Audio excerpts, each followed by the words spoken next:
Hey everyone, welcome back. If you're not receiving your Truist verification code, here's what to do.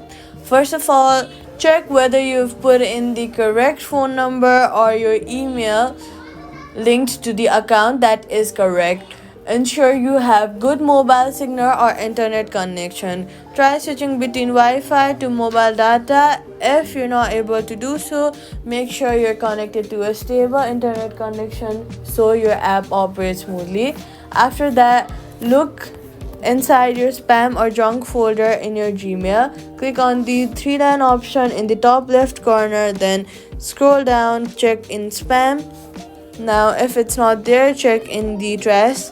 After that, you'll click on the resend the verification code from the app.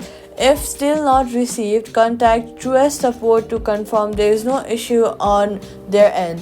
Verification codes usually arrive within a minute when the correct contact is used, and that's it. Subscribe for more quick fixes.